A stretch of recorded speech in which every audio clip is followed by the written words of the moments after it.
Beneath Morocco's mountains, deserts, and wide open plains, there are these huge stone rings, abandoned cities, carved rock fortresses, and old human footprints. They all seem way older, more intentional, and more connected than you'd think for places so spread out. It's like they don't quite fit into the stories we've told about who made them or when. Their origins don't really line up with the civilizations we usually credit for building such things. Their alignments hint at purposes we can't quite understand, and their true origins seem to vanish just beyond our grasp. It's almost like an earlier part of human history was etched into these places, only to be quietly wiped away. So, who built these structures before history even started? What knowledge traveled across these lands long before kingdoms and writing? And why do these far-flung sites feel connected, as if they're all remembering the same long-lost world? Along a broad, gently rising plain where the foothills of the Middle Atlas soften into fertile farmland, the ruins of Volubilis stretch outward in measured bands of stone. In the afternoon light, its broken columns and mosaic floors reflect the sun with a pale, steady glow. At first glance, the site feels unmistakably Roman, orderly, monumental, composed. But the longer one lingers among its stones, the more the city reveals itself not as a simple outpost of empire, but as the visible surface of a much older and more intricate conversation between cultures. Volubilis is often described as one of Rome's westernmost administrative centers, a provincial capital at the edge of imperial reach. That is true, particularly from the 1st century CE onward, when it became a thriving municipium under Roman rule. Yet its story did not begin with Rome. Long before imperial arches rose against this sky, the region was home to the indigenous Maori, Berber populations, and the site itself likely formed part of the Kingdom of Mauritania. Archaeological evidence suggests that settlement here dates back at least to the 3rd century BCE, when it functioned as an important center even before Roman annexation in 40 CE. This layered origin is still legible in the ground. The city's triumphal arch, built in 217 CE in honor of Emperor Caracalla, stands clean and deliberate, an unmistakable emblem of imperial authority. Its proportions are formal, its message clear. Rome had arrived, and Rome intended to endure. Yet move away from this monument, and the urban fabric becomes more complicated. Beneath the rectilinear Roman street grid lie architectural traces that do not fully conform to imperial planning. Walls appear at slightly divergent angles. Foundations predate the formalized cardo and decumanus. These irregularities hint at an earlier settlement whose spatial logic followed local customs rather than Roman geometry. Rather than erasing what came before, Roman builders adapted to it. Excavations across Volubilis have revealed soil layers that preserve subtle clues of earlier habitation. Hearth ash embedded deep below later floors, locally produced ceramics with decorative traditions distinct from imported Roman wares, post holes that outline structures whose full forms remain partially speculative.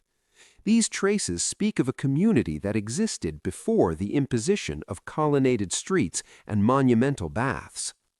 Even as the Romans reorganized the city into a recognizable provincial center, complete with basilica, forum, baths, olive presses, and elite townhouses, the underlying orientation of earlier properties left faint but persistent marks. In some areas, streets meet older property lines at imperfect angles. In others, foundations seem to reconcile two spatial systems, one organic and locally evolved, the other formal and administrative. Volubilis flourished primarily through agriculture. The surrounding plains were, and remain, exceptionally fertile. Olive cultivation in particular fueled prosperity, and the numerous olive presses uncovered at the site testified to large-scale production. Trade routes linked inland communities with Atlantic and Mediterranean markets. Yet prosperity did not translate into total cultural replacement. Indigenous building traditions persisted. Domestic architecture often reveals hybrid identities. Some houses embrace Roman peristyle courtyards, open and symmetrical. Others retain inward-focused layouts reminiscent of Berber domestic patterns. Inscriptions found on reused stone slabs further complicate the picture. Names blend Roman and indigenous elements, suggesting families negotiating overlapping identities rather than abandoning one for the other. Volubilis was not merely Romanized, it was culturally layered. Environmental forces shaped the city as well. Water channels running beneath its avenues show evidence of repair and redirection across generations. Flood deposits discovered beneath certain colonnades indicate episodes of significant hydrological disturbance. These events may have prompted reinforcement of infrastructure or even partial abandonment of specific districts. Such adjustments rarely appear in surviving historical texts, yet they remain visible in silt patterns, patched masonry, and modified drainage systems. Scattered throughout the site are unfinished structures, column trunnions left unfluted, foundations marking expansions that were never completed. These interrupted projects likely reflect economic fluctuation, political instability, or shifting administrative priorities, particularly during the 3rd century crisis of the Roman Empire. After Rome withdrew its official administration from the region around 285 CE, the city contracted, though occupation continued in reduced form for centuries. These incomplete stones quietly record moments when ambition met constraint.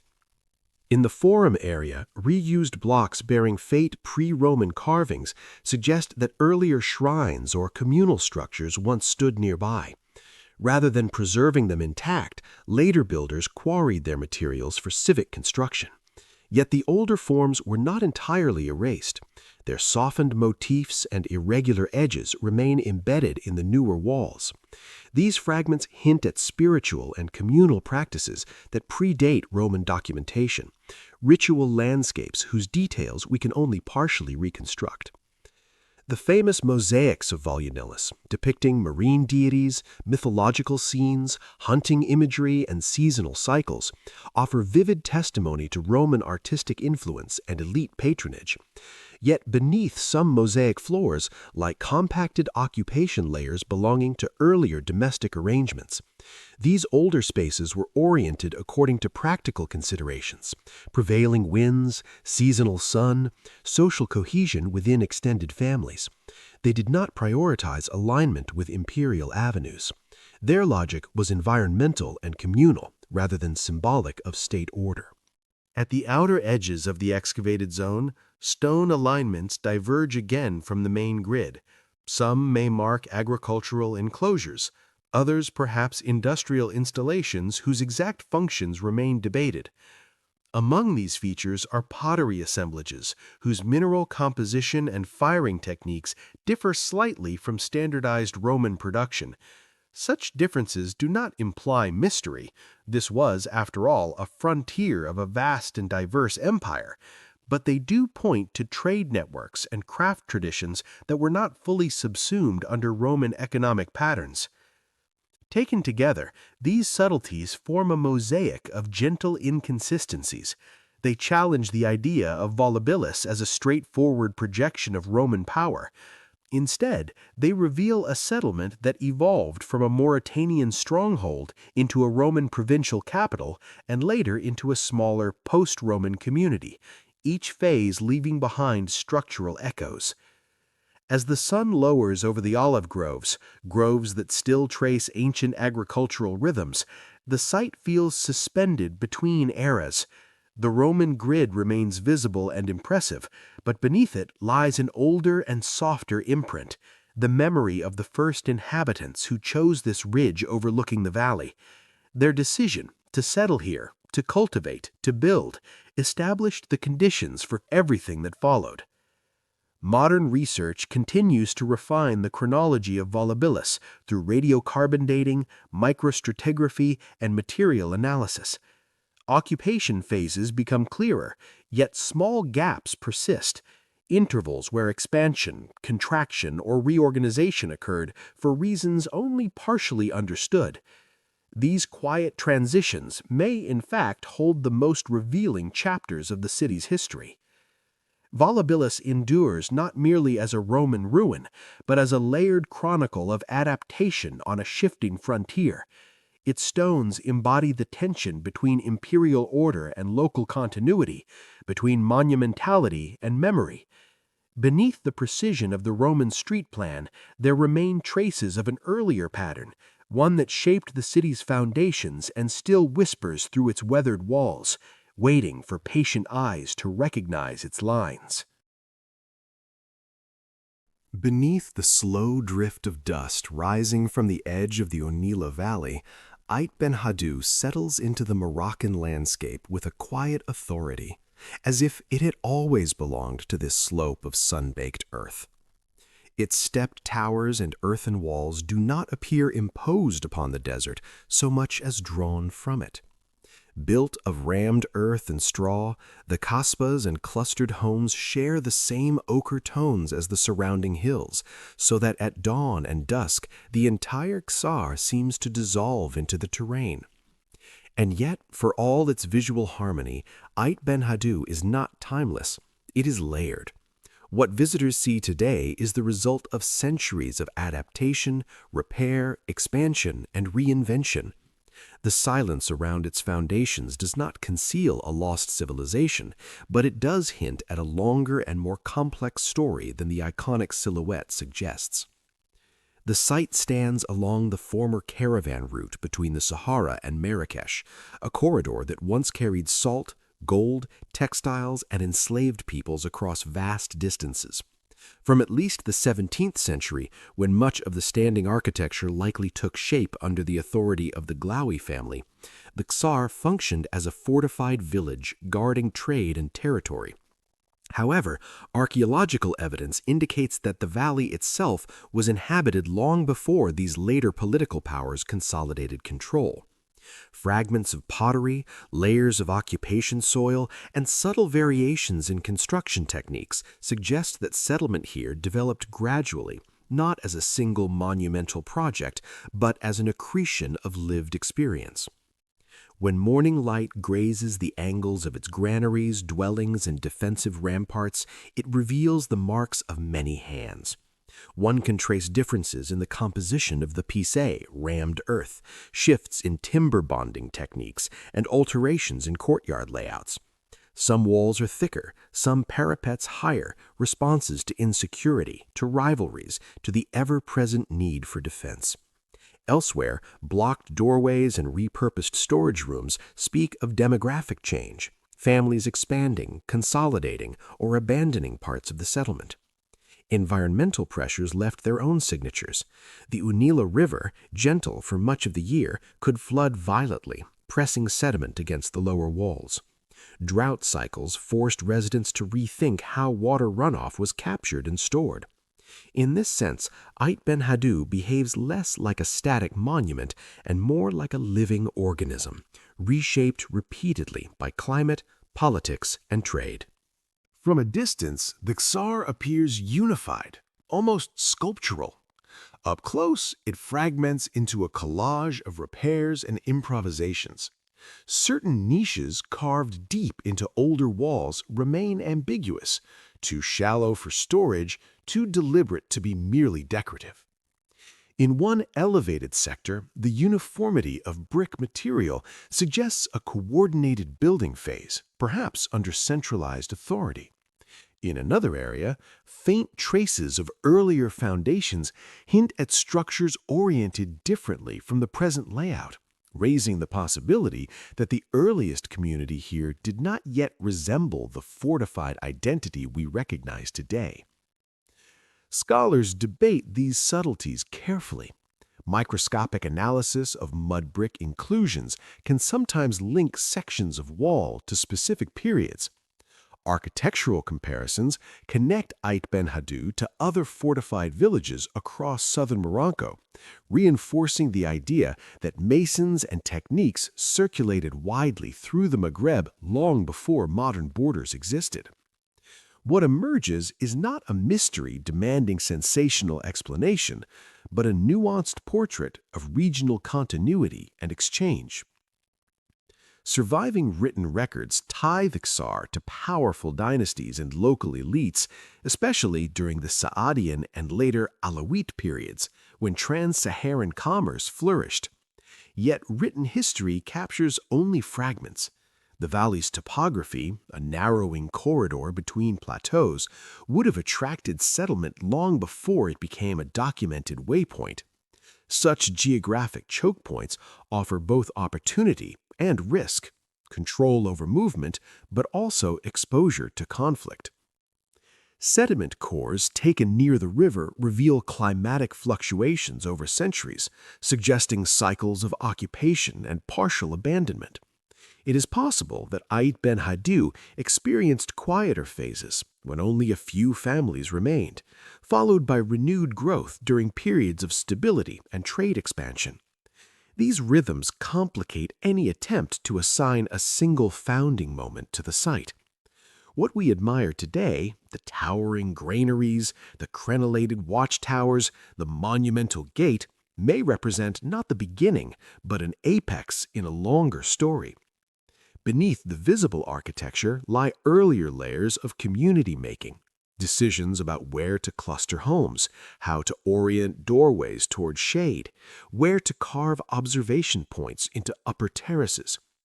Each generation adjusted what it inherited, rarely erasing the past entirely, but rarely preserving it unchanged. Where the Atlantic wind moves inland across low hills threaded with tamarisk and saltbush, the ruins of Lixus rise in quiet terraces above the Lukos River, ancient Lucas.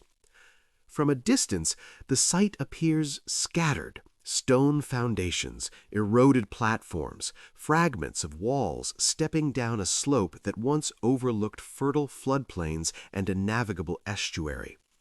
But as morning mist lifts from the river valley, Lixus reveals itself not as a single city frozen in time, but as a layered settlement shaped by centuries of adaptation, exchange, and reinvention. Lixus occupies a strategic promontory near the Atlantic coast of present-day Morocco, close to modern Lerache. Its position allowed control over river access and maritime routes, placing it at a natural intersection between inland agricultural zones and oceanic trade networks. Yet its history began long before Roman administrators formalized its urban layout. Archaeological evidence suggests that the area was frequented as early as the late Bronze Age and more clearly inhabited from the early 1st millennium BCE by indigenous Amazigh or Berber communities. The earliest traces, hearth remains, locally made ceramics, post holes, and modest structural fragments point to patterns of recurring occupation rather than a fully monumental urban center. These early inhabitants likely organized their settlement around seasonal resource use, riverine agriculture, fishing, and access to coastal routes. The logic of this early community was ecological and practical, not yet urban in the classical sense. With the arrival of Phoenician traders and later Carthaginian or Punic influence, the character of Lixus began to change. By the 7th–6th centuries BCE, more permanent structures appeared. Rectilinear rooms constructed with mud brick reinforced by timber, industrial installations linked to salt and fish processing, and clearer spatial organization mark a transition toward a more stable and economically anchored settlement. The city's orientation increasingly faced the sea. This was not a simple cultural replacement. Material evidence suggests coexistence and exchange rather than abrupt displacement. Indigenous ceramics continued alongside imported wares. Local architectural traditions adapted to new techniques. The archaeological record preserves this overlap, layers that do not neatly separate before and after, but instead blend gradually across time.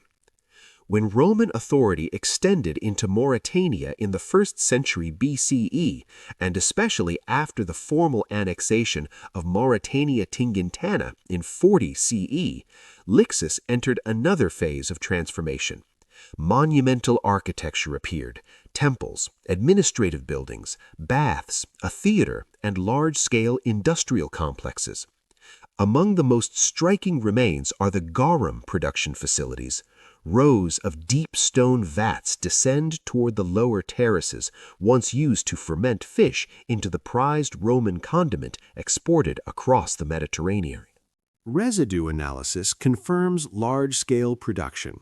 Yet even here, order is not absolute. Some vats differ in dimension. Certain drainage systems redirect flow rather than converge uniformly. Isolated auxiliary structures stand slightly apart from the main grid. These irregularities suggest adaptation, perhaps to changing labor patterns, fluctuating market demand, or environmental pressures along the estuary. The upper city contains temples and public buildings constructed on platforms cut directly into bedrock. Their placement follows both topography and, in some cases, earlier sacred or communal spaces. Beneath the pavement of one sanctuary, excavations revealed mixed ceramic deposits from multiple cultural phases. This layering may indicate that earlier ritual areas were deliberately incorporated into later monumental structures, a practice not uncommon in antiquity, though difficult to trace precisely after centuries of erosion and rebuilding. Throughout the Acropolis area, reused stones bear faint inscriptions or weathered relief carvings. These blocks, repurposed in later constructions, complicate attempts to reconstruct a clean architectural sequence. What once belonged to a shrine may now sit within a retaining wall. What was part of a civic monument may be embedded in a domestic structure. Not all walls conform to Roman cardinal alignment. Several partially exposed foundations diverge from the expected grid, suggesting that earlier property boundaries or street patterns influenced later development. Between these walls, archaeologists have uncovered domestic debris, charred seeds, animal bones, shell fragments. Analysis reveals a diet shaped by both riverine and maritime ecosystems. Grain cultivation alongside fishing and shellfish gathering. Lixus occupied a unique environmental niche, and its inhabitants took full advantage of it. Certain features resist easy explanation. On one lower terrace, a cluster of circular stone installations appears too large for hearths and too shallow for storage pits. Their function remains debated. Beneath a later Roman building, stone alignments do not correspond to any known architectural plan, perhaps marking a short-lived construction phase now largely erased.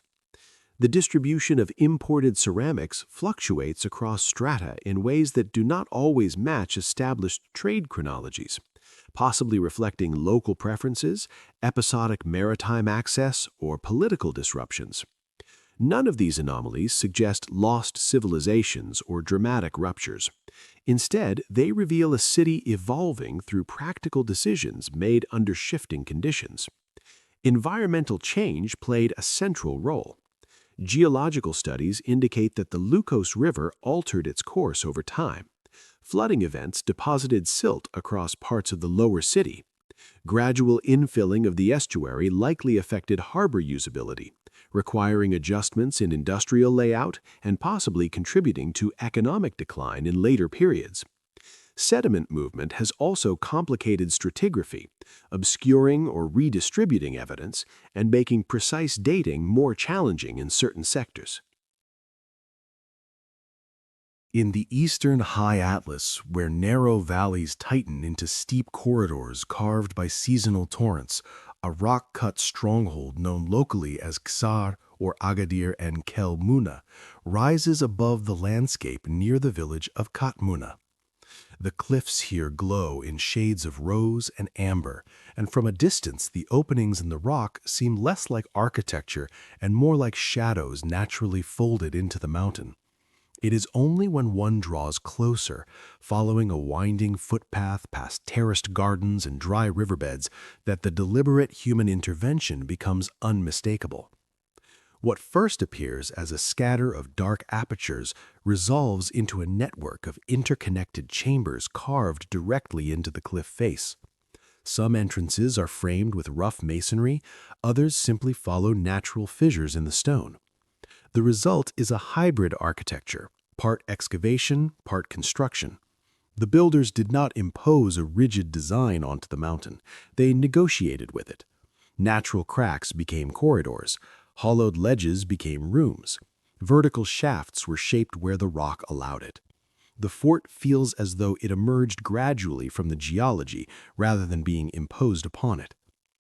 Although local oral traditions sometimes associate the site with medieval defensive networks of southern Morocco, particularly those tied to tribal conflicts and the need for refuge, archaeological evidence suggests a more complex and possibly longer history.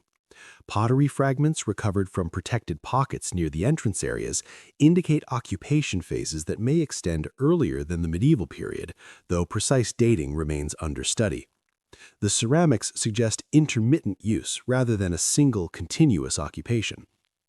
Unlike monumental kasbahs built of rammed earth, this is a refuge carved into stone. Its form reflects both strategic thinking and material limitation. Narrow passageways link larger chambers. Certain apertures overlook the valley floor, positioned to monitor movement below.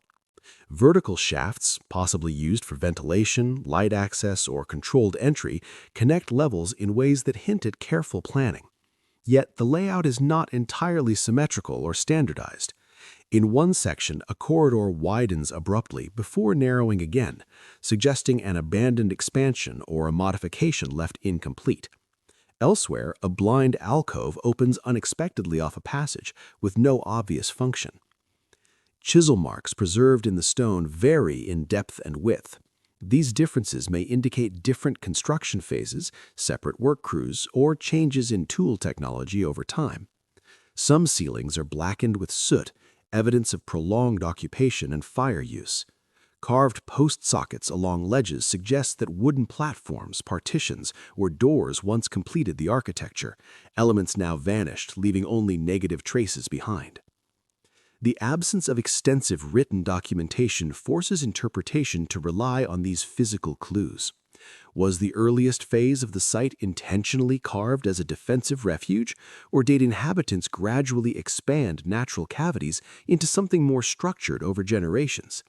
It is possible that early users employed the rock shelters seasonally, perhaps for storage, lookout, or protection during periods of tension, before the complex evolved into a more formalized stronghold.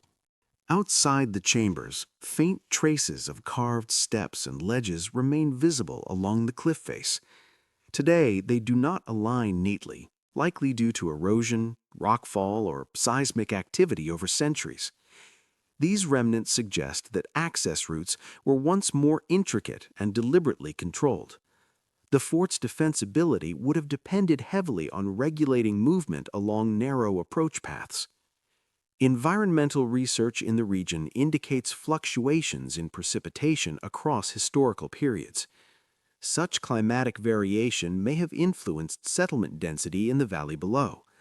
During wetter phases, agricultural productivity would have increased. During drier intervals, communities may have relied more heavily on seasonal mobility and elevated refuges. In this context, the rock-cut complex may have shifted roles over time, from defensive shelter to watchpost to storage site for grain or valuables. On the plateau above the carved chambers, scattered stone alignments and small enclosures point to temporary encampments or pastoral activity. These surface remains, though modest, suggest that the site may have functioned within a broader network of transhumant communities, groups who moved livestock seasonally between valley floors and higher pastures. Elevated rock shelters such as this would have offered security during times of tribal tension or environmental uncertainty. Inside one chamber, a low bench carved directly from bedrock suggests a place for rest, guard duty, or communal gathering. Nearby, a shallow basin hewn into the stone could have served as water storage, or perhaps held symbolic significance. The lack of associated artifacts makes interpretation cautious rather than definitive. In another interior space, faint traces of red pigment, likely natural iron oxide, have been detected on the wall surface. Whether this pigment once formed symbolic markings, decorative elements, or merely resulted from utilitarian use remains uncertain. The pattern is incomplete and degraded. As with much of the site, the evidence hints rather than declares. Charcoal deposits suitable for radiocarbon dating indicate occupation clustered in distinct periods rather than forming a continuous sequence. This pattern supports the idea that the fort was used episodically. It may have been activated during moments of instability, tribal conflict, political fragmentation, or environmental stress, and left dormant when conditions stabilized. Such cyclical use aligns with broader settlement patterns documented across the High Atlas. On a gentle rise above the fertile plains of northern Morocco, not far from the Atlantic coast, the megaliths of Mzora stand in a wide, weathered ring around a low earthen mound. The wind moves steadily across fields of grain and wild grass, brushing past the stones as it has for thousands of years. From a distance, the circle appears understated, less monumental than the vast stone complexes of Atlantic Europe, yet its presence is unmistakable. It does not overwhelm the landscape, it anchors it. As one approaches along the narrow, rural track that winds uphill, the geometry of the monument slowly resolves into view. Approximately 167 standing stones form an elliptical ring around a central tumulus. Their heights vary, some rising over 5 meters, others far shorter. Many lean slightly, tilted by time and shifting soil. A few are fractured. Others remain firmly embedded, their bases still gripping the earth with surprising stability. The arrangement feels deliberate, but softened by centuries of weathering. Unlike the colossal alignments of Brittany or the stone circles of Britain, Mzora reflects a regional tradition. Its scale is impressive, yet restrained. It speaks not of excess, but of intention, shaped by local materials, local beliefs, and local social structures. Archaeological research suggests that the central mound functioned as a funerary monument, most likely dating to the late Neolithic or early Bronze Age, roughly between the 3rd and early 2nd millennium BCE. The precise cultural attribution remains debated. Pottery fragments, lithic tools, and comparative analyses with other North African tumuli provide a broad chronological frame rather than a tightly defined sequence. The monument is often associated with indigenous Amazigh, Berber populations of prehistoric Morocco, though definitive cultural labels remain cautious and provisional. Excavations of the tumulus have revealed evidence of burial activity, but not a single simple interment. Instead, the mound appears to have been used in phases. Depositional layers indicate multiple episodes of activity, possibly successive burials, reconfigurations of the mound's outer structure, and adjustments to its perimeter. Grave goods, where found, are fragmentary and difficult to assign to specific social groups. This layered use challenges early interpretations that imagined the monument as the product of a single construction event. It now appears more likely that Mzora evolved over generations. Even the stone circle itself shows signs of modification. Some uprights appear to have been re-erected in antiquity, secured with packing materials that differ from those of neighboring stones. The circle's diameter is not perfectly uniform. One arc widens slightly, which may reflect intentional asymmetry or simply gradual subsidence over millennia. Soil compaction studies suggest both natural settling and possible human adjustment. Around several of the larger stones, microscopic traces of burning have been detected. Whether these result from ritual fires, commemorative ceremonies, or ordinary habitation activity remains uncertain. The context does not allow a definitive interpretation. As with many prehistoric monuments, the line between sacred and domestic is not always clear in the archaeological record. Lithological analysis reveals that while many stones were sourced locally, others appear to have been transported from quarries some distance away. This implies coordinated labor and planning. The choice of specific stones, differing in size, texture, or mineral composition, raises questions. Were certain monoliths selected for symbolic reasons, for visibility from afar, for structural stability, or simply because they were available during particular phases of construction? The answers remain open. At the northeastern edge of the circle, a cluster of smaller stones follows a slightly offset arc. This feature may represent an earlier boundary, a subsidiary installation, or a later addition. Erosion and agricultural activity have disturbed the area, complicating interpretation. Nearby, a shallow linear depression runs toward the central mound. Some researchers suggest it may have been a processional path.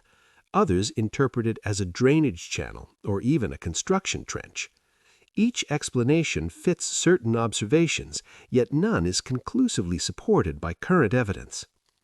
When the sun moves low across the sky, long shadows stretch between the stones, and the circle takes on an almost astronomical clarity. Comparisons are often drawn to other megalithic traditions where alignments with solstices or cardinal directions are documented. At Mizora, however, the evidence for precise celestial alignment remains inconclusive. Some stones appear roughly oriented along directional axes.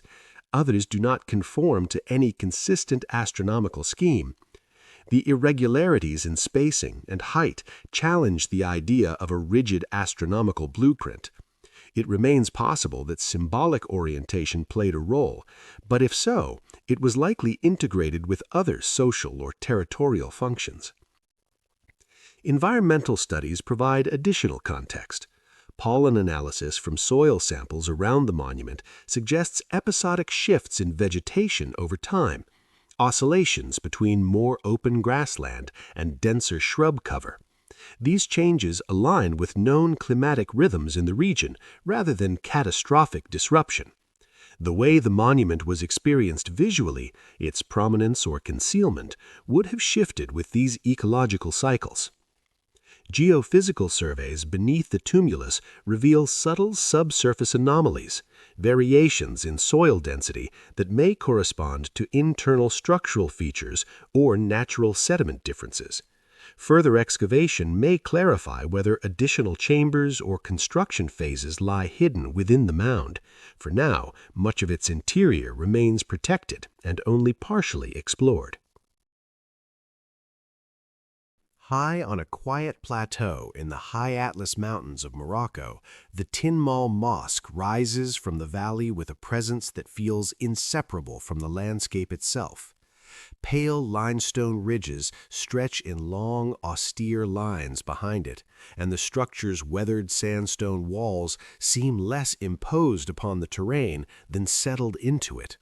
At dawn, when light first brushes the buttressed exterior, the mosque emerges gradually from shadow, its mass at once monumental and restrained, shaped by faith, political ambition, and the demanding realities of mountain geography.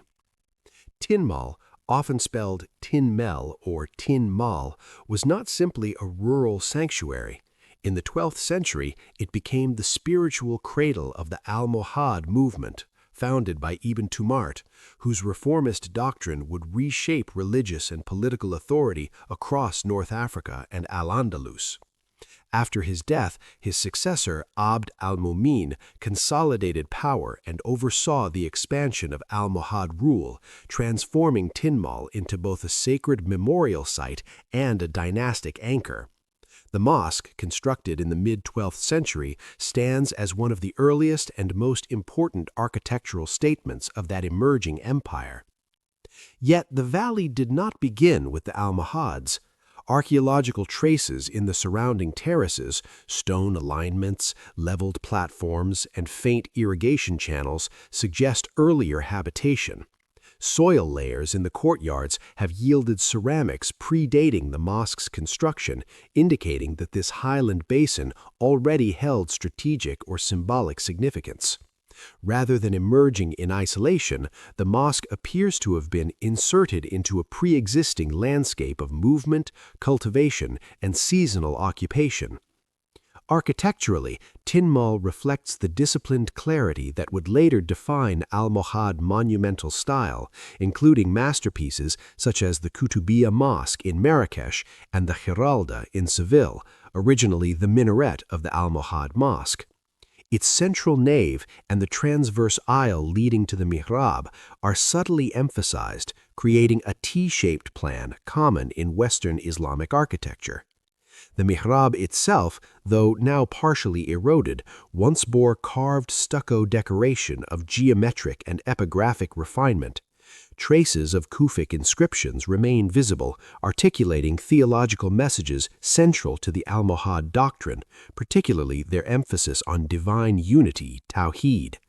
Faint remnants of red pigment on interior surfaces hint that the mosque was once more chromatically vibrant than its present muted condition suggests. Yet beneath this apparent architectural rigor lie subtler irregularities that reward closer study.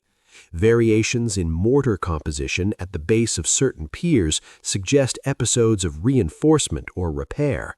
Slight asymmetries in wall thickness, particularly along the exterior buttresses, indicate that the builders had to negotiate uneven terrain more extensively than early surveys assumed.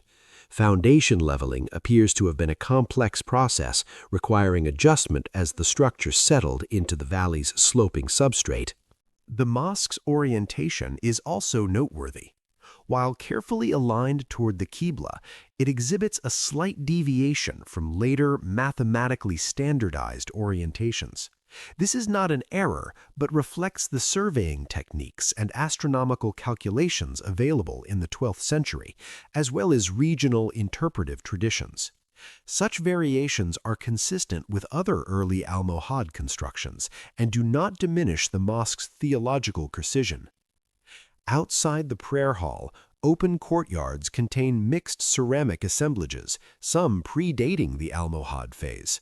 These finds complicate any notion of sudden monumental transformation. Instead, they point toward continuity, perhaps earlier gathering spaces, small settlements, or ritual zones absorbed into the new dynastic center. The mosque's massive exterior buttresses, a hallmark of Almohad engineering, cast long vertical shadows across the facade. These structural elements were not merely aesthetic, they reinforced the high walls supporting what was originally a timber roof. Although much of the roofing system has been reconstructed in modern conservation campaigns, particularly after damage sustained during the 1995 earthquake in the Al Haouz region, debate continues regarding the exact configuration of the original beam distribution.